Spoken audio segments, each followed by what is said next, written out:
là où ça s'est arrêté, en fait, qu'on puisse avoir le débat et les laisser.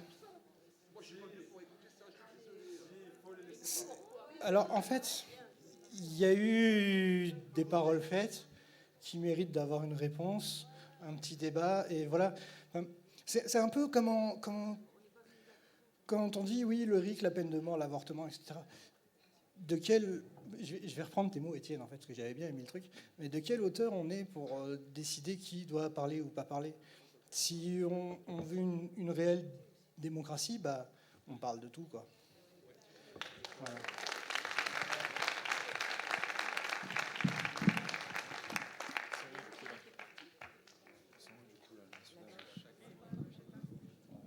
Ils sont où, du coup, là, les messieurs, dames, juste là, là?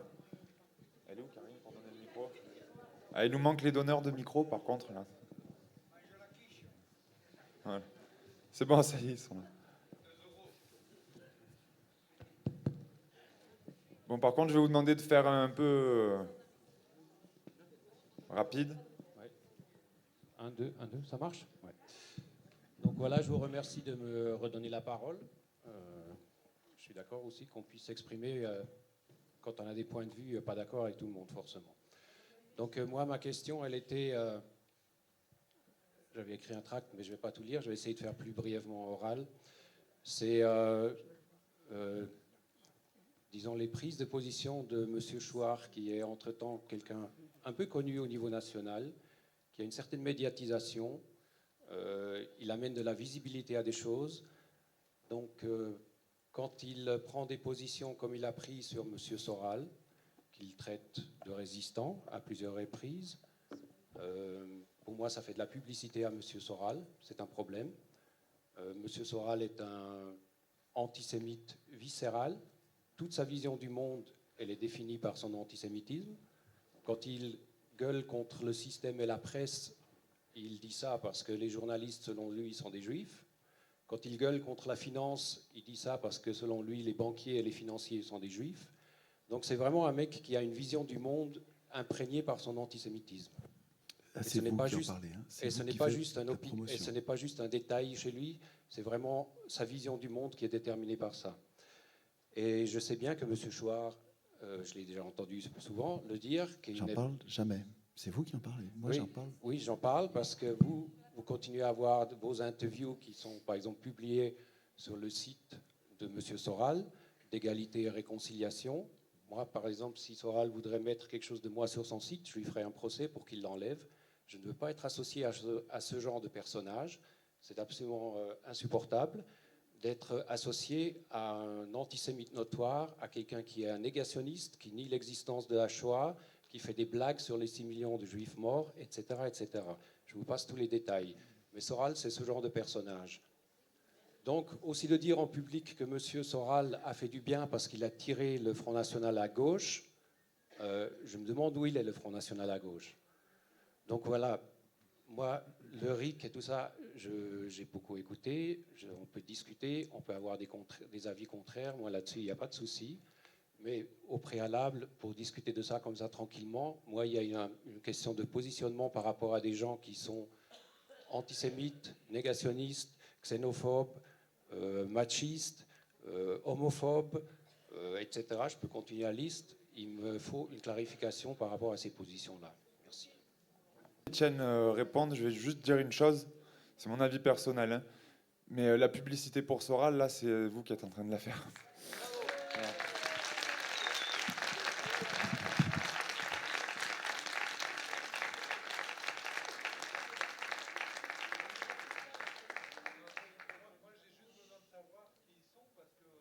Longomaille.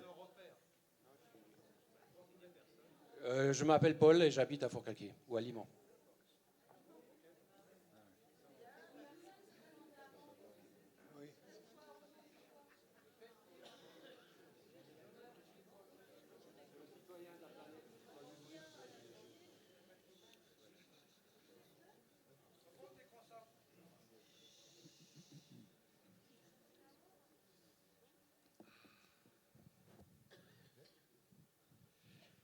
Alors, Paul, je comprends vos peurs, mais je vous fais remarquer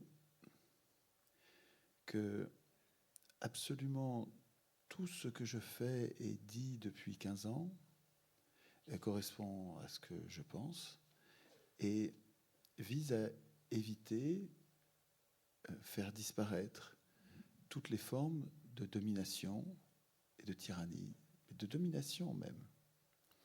C'est-à-dire que toute ma pensée, tous mes efforts, absolument tout ce que j'écris et produis, et quand je pousse les gens à écrire eux-mêmes les règles qui vont leur permettre de se défendre, tout ce que je fais vise à éviter la domination. Ça devrait, normalement, quand même, ça devrait vous servir pour savoir qui je suis, de savoir ce que je dis et ce que je fais et ce que j'écris.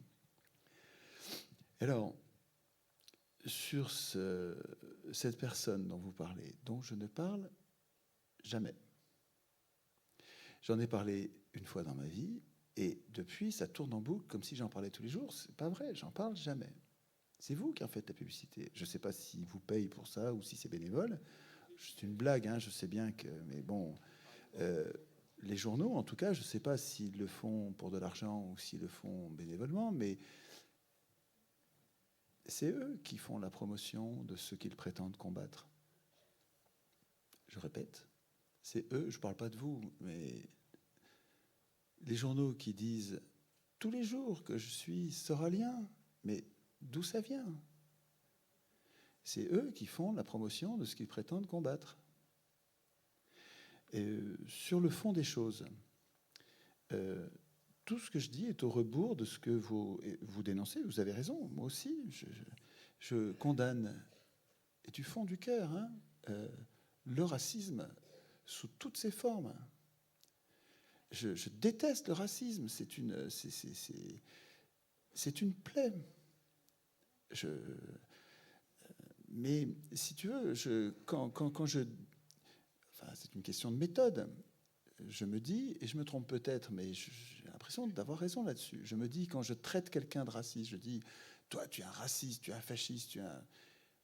Je pense que ça n'a pas l'effet de le rendre meilleur. Il me semble. Par contre, si j'essaye de comprendre pourquoi il est comme ça, et que je trouve une des causes, alors je ne trouverai pas toutes, parce que c'est multifactoriel, mais si je trouve une des causes et que j'arrive à lui expliquer, parce que je ne l'ai pas agressé, parce que pour moi, c'est quelqu'un qui est raciste, c'est pas sa nature, c'est son opinion.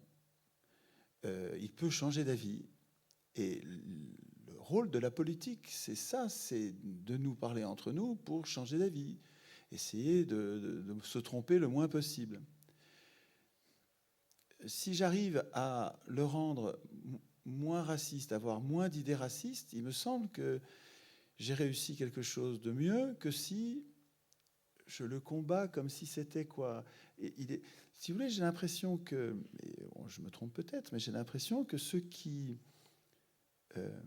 pourchassent les racistes pour ce qu'ils sont, parce qu'ils sont racistes, mais il faut que tu reprennes le micro pour me dire si j'exagère, mais je trouve que dire que quelqu'un est raciste, au lieu de dire qu'il a des propos racistes, des pensées racistes ou des actions racistes, mais de dire à quelqu'un qu'il est raciste, ça le réduit à son opinion du moment, ça l'essentialise, ça fait de ses opinions du moment leur nature.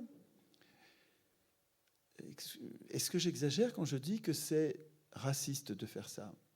Alors, c'est une pensée raciste de faire comme si celui qui est raciste aujourd'hui le sera toujours.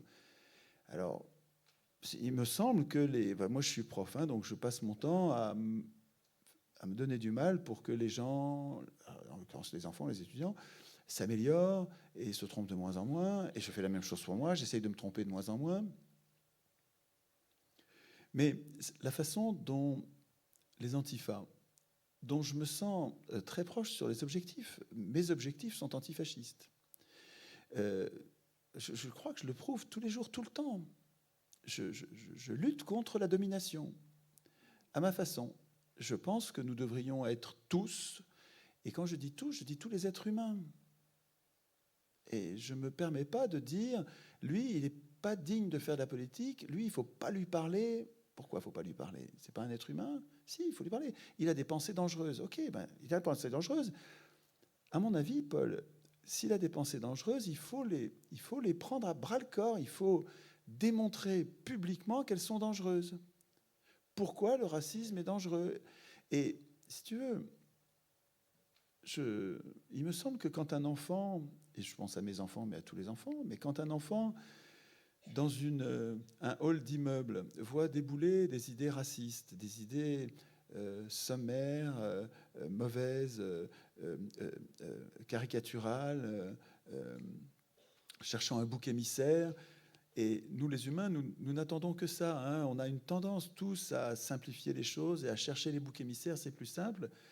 Donc, quand un enfant voit arriver ces pensées-là dans son hall d'immeuble, il est très fragile s'il n'a pas vu à la télé, dans les journaux, le débat public où sont confrontées les idées racistes et les idées antiracistes. Il n'a jamais vu exprimer des racistes et leur démontage rationnel, puissant.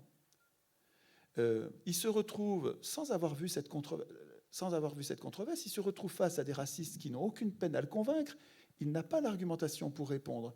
Parce que le spectacle de la démonstration de la dangerosité, de l'antisémitisme, du racisme, de l'homophobie, la démonstration n'a pas été produite.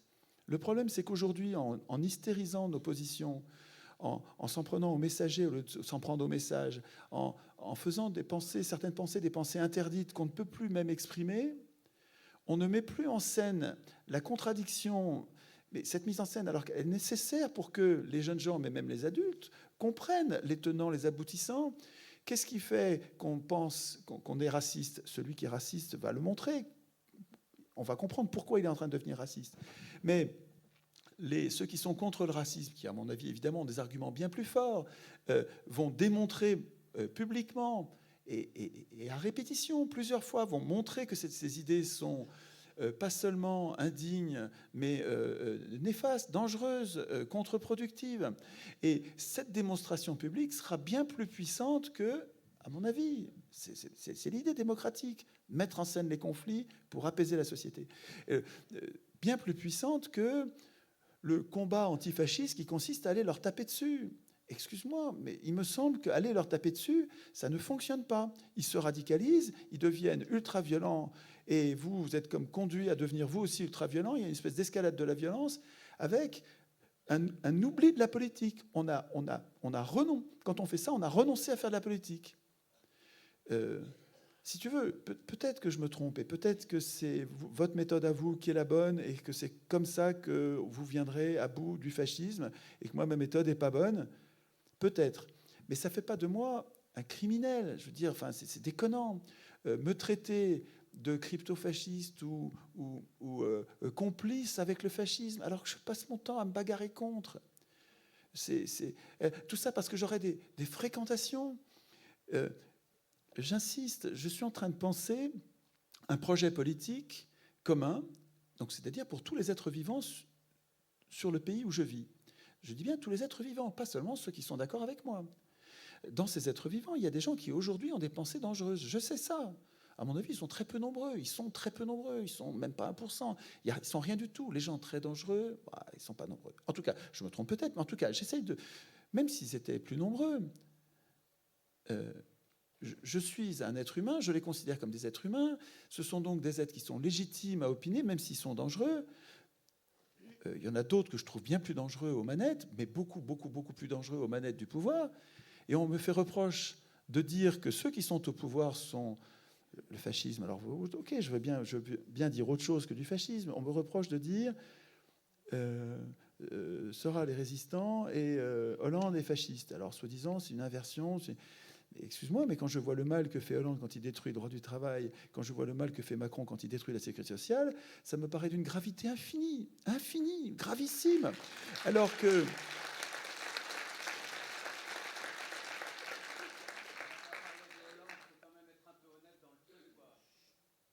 Hein? Qui n'a pas parlé de Hollande? Non, non, voilà, mais je fais non, mais je fais le lien avec ce qu'on me reproche d'habitude, hein, parce que ce que dit Paul est une légende noire qui est entretenue et que je prends au complet, là. Donc, il est tout à fait possible que moi, ça fait 15 ans que je parle en politique et ça fait 15 ans que je progresse et il est bien possible que j'ai dit des grosses conneries. Oui, oui, oui. Que celui qui a jamais dit de conneries me jette la pierre, vraiment, qui n'hésite pas. Mais je n'ai rien à craindre. On va tous dire des conneries. Mais une fois que tu as dit une connerie, est-ce que c'est honnête de faire tourner ça comme en boucle, comme si on disait que des conneries? Bah, c'est pas raisonnable. Enfin, ça correspond pas à la réalité. J'ai l'impression que les antifas, je répète, avec qui je partage le combat contre toutes les formes de domination. Je te dis ça du fond du cœur. Je me bats contre toutes les formes de domination. Et avec les gens qui défendent des formes de domination, là c'est le cas,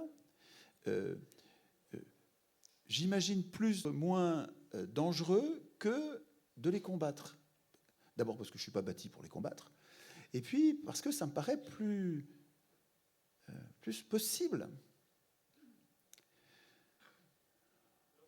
Ouais, on va... Parce qu'en fait, pour le coup, on n'est pas vraiment dans un débat sur les idées de l'un ou de l'autre, mais on est là pour parler du travail de Monsieur Chouard. Donc on va peut-être enchaîner sur le sujet qui nous a tous emmenés ici. Oui, en fait. Peut-être juste pour conclure quand même sur les antifas, j'aimerais bien, et alors il faudrait peut-être que ce soit dans des soirées qui soient consacrées à ça. Comme ça, les gens qui assistent ne seraient pas dépités parce qu'on parle de choses qu'ils n'ont pas voulu entendre. Mais je trouve que le niveau d'engagement politique qui est le mien mérite au moins que, plutôt que me jeter des anathèmes et des insultes, je lis dans tous les journaux les pires insultes, comme si j'étais l'ennemi public numéro 1 en me laissant pas me défendre, je trouve que ça mériterait au moins qu'on échange, quoi. Je me donne du mal pour le bien commun. Je ne me donne pas du mal pour ce que tu as dit. Non, je ne suis pas un défenseur du fascisme. Non, je ne suis pas en secret et comme un complot en train de créer des passerelles avec des tyrans. Non, c'est pas ça que je fais, vraiment, je te promets. Je trouve cette accusation déconnante et ça serait utile que soit à l'occasion d'une autre soirée. Et j'ai pas peur de ça du tout. Moi, j'ai vraiment pas peur de la controverse. Parlons-en si tu veux.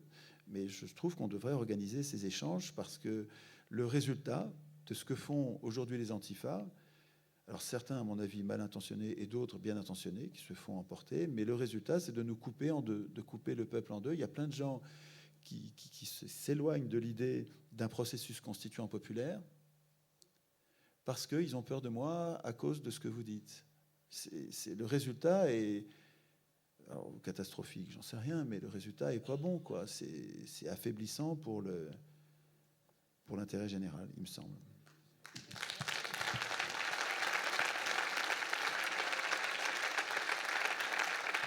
Et tu peux répondre si tu trouves que j'ai oublié quelque chose ou que j'ai exagéré, que j'ai menti, tu peux.